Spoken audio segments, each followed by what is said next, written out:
आज की कहानी की शुरुआत होती है ब्रूस ली नाम के एक बच्चे से जो मंदिर से निकलकर अकेला घर जा रहा था। अगले दिन उसके पिता उसे यिप मैन नाम के एक मार्शल आर्ट्स टीचर के पास ले गए। फिर कई साल तक ब्रूस ने उनसे ही विंग चुन मार्शल आर्ट्स की ट्रेनिंग ली। इसके बाद साल 1961 में एक पार्टी के दौरान बॉन नाम का एक आदमी जबरदस्ती एक औरत के साथ नाचने लगा। ब्रूस भी इसी पार्टी में मौजूद था और जब उसने बॉन को रोका तो बॉन ने उस पर हमला कर दिया। अपने विंग चुन कुंफू स्टाइल की मदद से ब्रूस ने कुछ ही पलों में उसे हरा दिया। लेकिन जब बॉन ने उस पर चाकू से वार किया तो ब्रूस ने अपनी खास जंजीर से पीट पीट कर उसका कीमा बना दिया। तभी अचानक पुलिस की आवाज सुनाई दी और ब्रूस वहां से भाग निकला। जैसे ही वो घर पहुंचा तो उसके पिता ने उसे बहुत पीटा क्योंकि उसकी वजह से बॉन को हॉस्पिटल में दाखिल होना पड़ा और अब पुलिस उसे हर जगह ढूंढ रही थी। आखिरकार ब्रूस की सुरक्षा के लिए ली ने उसे रातों रात अमेरिका भेजने का फैसला किया। उसने ब्रूस को कुछ पैसे दिए और जहाज में अमेरिका के लिए रवाना कर दिया। जब ब्रूस सैन फ्रांसिस्को पहुंचा तो उसने बर्तन धोने के काम से शुरू किया, लेकिन यहाँ भी उसने अपनी मार्शल आर्ट्स की ट्रेनिंग जारी रखी।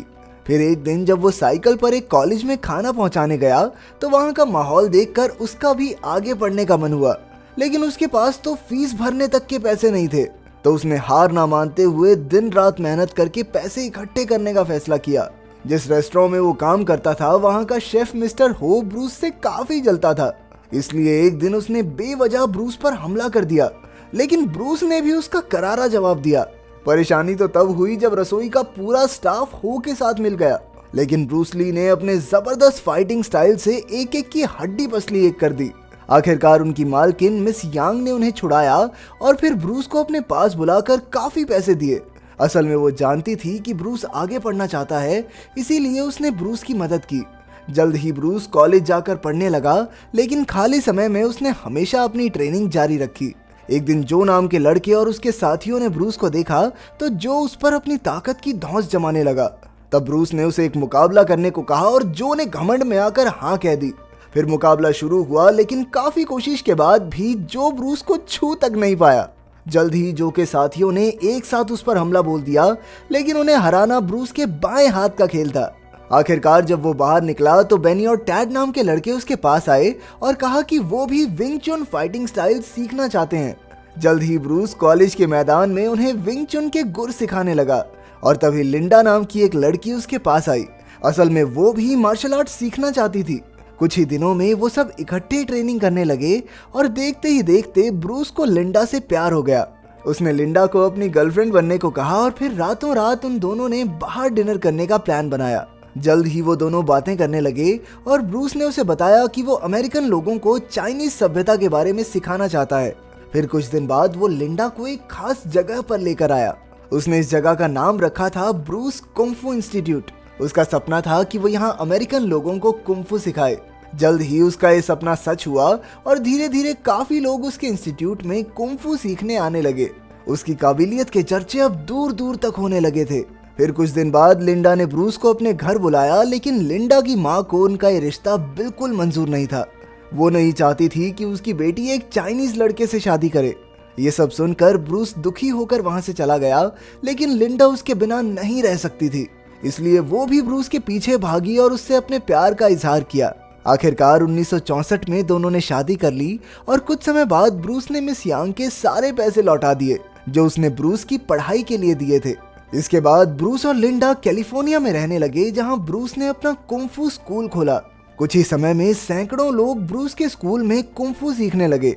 फिर एक दिन ब्रूस को अमेरिका की चाइनीज मार्शल आर्ट्स एसोसिएशन से मीटिंग का बुलावा आया। मीटिंग में एसोसिएशन के लोगों ने ब्रूस पर इल्जाम लगाया कि उसने चाइनीज परंपरा का अपमान किया है। वो ऐसे लोगों को चाइनीज सभ्यता और कुंफू सिखा रहा है जिनका चाइना से दूर दूर तक कोई लेना देना नहीं। फिर उन्होंने उसे चाइनीज मार्शल आर्ट्स के खिलाड़ी जॉनी से मुकाबला करने की चुनौती दी। अगर वो ये मुकाबला हार गया तो उसे अपना कुंफू स्कूल हमेशा के लिए बंद करना होगा। ब्रूस ने इस चुनौती को स्वीकार किया और मुकाबले के दिन मैदान में पहुंच गया। तभी ब्रूस के एक दोस्त ने उसे जॉनी से सावधान रहने को कहा, क्योंकि वो अक्सर फाइट में धोखे से वार करता था। खैर फिर मुकाबला शुरू हुआ और कुछ ही पलों में ब्रूस ने अपनी काबिलियत से जॉनी को करारी मात दी। फाइट खत्म करने के बाद वो एसोसिएशन के लोगों के सामने झुका, लेकिन उसी वक्त अचानक जॉनी ने ब्रूस की पीठ पर इतना जोरदार वार किया कि उसकी रीढ़ की हड्डी ही टूट गई। इस वजह से उसे हॉस्पिटल में भर्ती होना पड़ा और तभी लिंडा दौड़ी दौड़ी वहां पहुंची। ब्रूस को इस हालत में देखकर वो काफी दुखी हुई, लेकिन ब्रूस का दुनिया का सबसे बेहतरीन कुंफू फाइटर बनने का सपना अब भी कायम था। फिर लिंडा ने उसे खुशखबरी देते हुए कहा कि वो मां बनने वाली है, जिसे सुनकर ब्रूस बेहद खुश हुआ। अब रीढ़ की हड्डी में प्रॉब्लम होने की वजह से उसका लेटे रहना तो जरूरी था, लेकिन इसी दौरान कई महीनों तक कड़ी मेहनत करके उसने एक नया कुंफू स्टाइल बनाया जिसका नाम था जीट कुंडू। कुछ समय बाद लिंडा ने एक लड़के को जन्म दिया। ब्रूस भी बहुत खुश था और उसने अपने बेटे का नाम ब्रैंडन ली रखा। हालांकि अपनी रीढ़ की हड्डी में चोट की वजह से वो अभी तक व्हील चेयर पर था, लेकिन वो पूरा जोर लगाकर उठा और अपने बेटे को गोद में ले लिया। फिर 1 महीने बाद ब्रूस के नए कुंफू स्टाइल जीट कुंडू पर एक किताब छपी, जिसे देखकर ब्रूस और लिंडा की खुशी का तो ठिकाना ही नहीं था। जल्द ही लिंडा की मां ने भी उन्हें अपना लिया और वो अक्सर ब्रैंडन से मिलने आने लगी। कुछ ही समय में ब्रूस फिर से हट्टा कट्टा हो गया और फिर उसने कॉलेज में जाकर लोगों को अपनी इस नई तकनीक के बारे में बताया। उसने ऐलान किया कि अपनी इस तकनीक की मदद से वो किसी भी फाइटर को 60 सेकंड में चित कर देगा। तभी भीड़ में से जॉनी ने फिर से ब्रूस को मुकाबले के लिए ललकारा। लिंडा ने ब्रूस को ये फाइट लड़ने से मना किया कि अभी अभी तो ठीक हुए हो, पागल हो क्या। लेकिन अगर ब्रूस ली नहीं लड़ा तो लोग कहेंगे कि वो डर गया या उसके कुंफू स्टाइल में कोई दम ही नहीं है। इसीलिए ब्रूस को जॉनी से लड़ने के लिए रिंग में उतरना पड़ा। अब जॉनी जानबूझकर बार बार ब्रूस की रीढ़ की हड्डी पर हमला कर रहा था, लेकिन ब्रूस ने हार नहीं मानी और अपने दमदार हमलों की मदद से 60 सेकंड के अंदर अंदर जॉनी को हरा दिया। इसी जीत के साथ उसने पूरी दुनिया के सामने अपने इस नए फाइटिंग स्टाइल को साबित कर दिया। तभी बिल नाम का एक प्रोड्यूसर उसके पास आया और उसे अपनी फिल्म में काम करने का ऑफर दिया, क्योंकि वो ब्रूस के हुनर से काफी प्रभावित था। आखिरकार ब्रूस ने हाँ कर दी और फिर शूटिंग के दौरान उसने बेहद खतरनाक स्टंट किए, जिसे देखकर सब हक्के बक्के रह गए। जल्द ही फिल्म पूरी हो गई और फिर रैप अप पार्टी में ब्रूस और लिंडा नाच रहे थे। इस दौरान लिंडा ने बताया कि वो फिर से मां बनने वाली है। ये सुनकर ब्रूस की खुशी दोगुनी हो गई, लेकिन तभी बिल ने आकर कहा कि कुछ कारणों की वजह से ये फिल्म रिलीज नहीं होगी। ये सुनकर ब्रूस का दिल टूट गया और वो अपनी पत्नी के साथ घर वापस लौट आया। फिर कुछ दिन बाद ब्रूस को खबर मिली कि उसके पिता का देहांत हो गया, जिसके बाद उसने तुरंत हांगकांग जाकर उनका अंतिम संस्कार किया।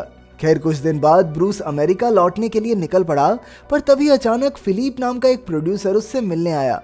फिलिप उसके कुंफू से इतना प्रभावित हुआ कि उसने ब्रूस को अपनी नई फिल्म बिग बॉस में हीरो का रोल दे दिया। थोड़ा सोचने के बाद ब्रूस राजी हो गया और थाईलैंड जाकर शूटिंग करने लगा, लेकिन वहां उसे पता चला कि जॉनी का छोटा भाई लूक भी इस फिल्म का हिस्सा है। लूक के मन में अपने भाई की हार का बदला लेने की आग जल रही थी, इसीलिए उसने एक फाइटिंग सीन के दौरान ब्रूस पर असलियत में हमला कर दिया। आखिरकार ब्रूस को भी खुद को बचाने के लिए उससे लड़ना पड़ा और अपने ब्रूस ली ने कुछ ही देर में उसकी गेम बिठा दी। जल्द ही फिल्म खत्म हुई और उसने हांगकांग लौटकर देखा कि लिंडा उसके दोनों बच्चों के साथ वहीं आ गई थी। उन्हें देखकर ब्रूस बेहद खुश हुआ और वो उन्हें जहाज में घुमाने ले गया। फिर लगभग 1 साल बाद बिग बॉस थिएटर्स में लगी और तब ब्रूस और लिंडा भी चुपके से इस फिल्म को देखने गए। वो दोनों फिल्म खत्म होने से पहले ही निकलने वाले थे कि अचानक लोगों ने ब्रूस को पहचान लिया और उसे कंधों पर उठा लिया। उसका हुनर और काबिलियत देखकर लोग बेहद खुश थे और जल्द ही हांगकांग में वो एक जाना माना सुपरस्टार बन गया। अब वो हर साल धमाकेदार फिल्म्स बनाकर अपनी ऑडियंस को खुश करता और जल्द ही पूरी दुनिया में उसकी वाहवाही होने लगी। ऐसे ही एक दिन वो एक फिल्म लिख रहा था कि अमेरिका से बिल उससे मिलने आया। वो चाहता था कि ब्रूस ली उसकी अगली फिल्म ड्रैगन का हीरो बने। इधर हांगकांग में वो ज्यादातर समय फिल्मों की शूटिंग में ही मशगूल रहता था, इसीलिए वो अपने परिवार को भी समय नहीं दे पा रहा था। इसी वजह से लिंडा ने अपने बेटों के साथ अमेरिका लौटने का फैसला कर लिया। अब ब्रूस ने ये सब फिलिप को बताते हुए कहा कि उसे भी अमेरिका जाना होगा, क्योंकि उसके लिए अपने परिवार से बढ़कर और कुछ भी नहीं था। आखिरकार वो लिंडा के साथ अमेरिका लौट आया और बिल की फिल्म ड्रैगन का हीरो बना। फिर एक दिन जब वो शूटिंग पर जा रहा था तो उसने लिंडा को अलविदा कहते हुए कहा कि अब फिल्म शूटिंग का ये उसका आखिरी दिन होगा। जाने से पहले उसने लिंडा से कहा कि वो उससे बेहद प्यार करता है। इसके बाद जैसे ही ड्रैगन फिल्म खत्म हुई तो अचानक ब्रूस कोमा में चला गया और सिर्फ 32 साल की उम्र में ही उसकी मौत हो गई। ये खबर सुनकर पूरी दुनिया में उसके चाहने वालों को जबरदस्त झटका लगा और ब्रूस ली के अंतिम संस्कार पर लगभग 25,000 लोग आए। कुछ इस तरह ब्रूस ली मार्शल आर्ट्स की दुनिया में अमर हो गया और आज भी लोग उसे मार्शल आर्ट्स के एक महान योद्धा की तरह